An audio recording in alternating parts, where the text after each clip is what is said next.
Their slave master was called John. That's all we know him as is John. He loved those guys. He trusted them. He even called them friend, although they were his slaves. Back in Christopher Columbus days, you guys heard about that liar, that killer? His name was Christopher Columbus. You heard he discovered America, which is a lie. They also said he discovered the Bahamas. Another lie. I see you move to see me, I move to see you also. I learned this in medical school, always eye contact.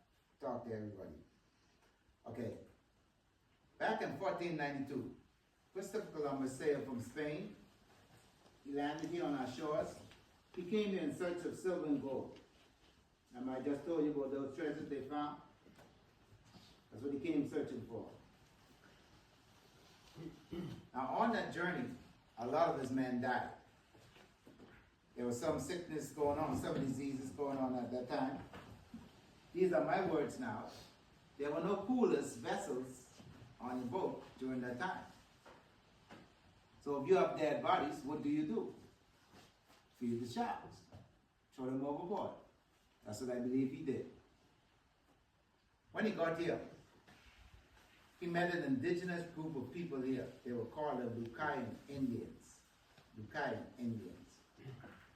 They were very short, that reddish, brownish color, silky black hair. Guys ever watch National Geographic?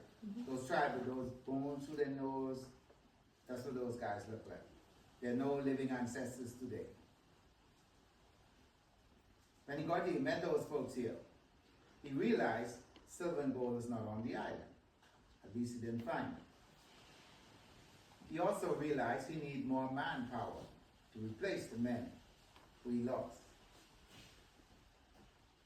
So he decided to trick these guys, lie to them, dupe them, con them, promise them everything good. Back then, there was a language barrier. But he was a genius, picking up body languages. If I'm whispering to this guy now, telling him, I love that jacket, I want that jacket. He picked up on that. He may not be, he read lips also. He may not be 100% correct, but he'll figure out what we're talking about. So some were whispering in the other ears, these are my words, I don't trust this guy, smell that. He promised them everything good. He took a few hundred of them away. He used them as slaves, traded them off as slaves. The ones who resisted, they were killed. They're the ones who was whispering in the other ear. He picked up on that. They were killed. He got back to Spain. He spread the word to other vessels out there. You guys want some slaves? Go to the Bahamas. A lot of them are there. So other vessels start coming in, promising these guys the same thing, because he told them what to do. These guys are stupid. They don't have any sense. We can tell them anything. My words, again. Other vessels start coming in, doing the same thing. Use them as slaves, trade them off as slaves. The ones who resisted, they were killed. So they decided to get smart. They realized their family members just going, these guys are just taking them away, boats coming in, just taking them away. They're not returning.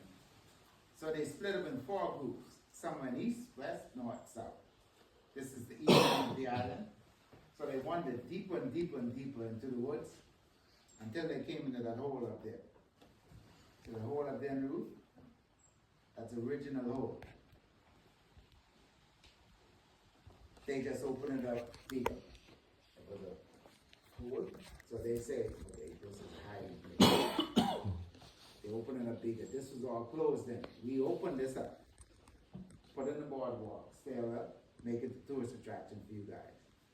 They hid themselves in this cave to avoid capture by Christopher Columbus and others. Now during the Ice Age, the water rose in this cave. So they had a choice. Remain in the cave, pray that the water subside, or risk going out there and being captured and killed by Christopher Columbus. Columbus and others. They remained in the cave, and this is where they perished. Literally drowned. Afraid to come out, afraid of being captured, killed, taken away as slaves. It even came to a point where some committed suicide. Like I say, we got all of our information from those 4 slaves.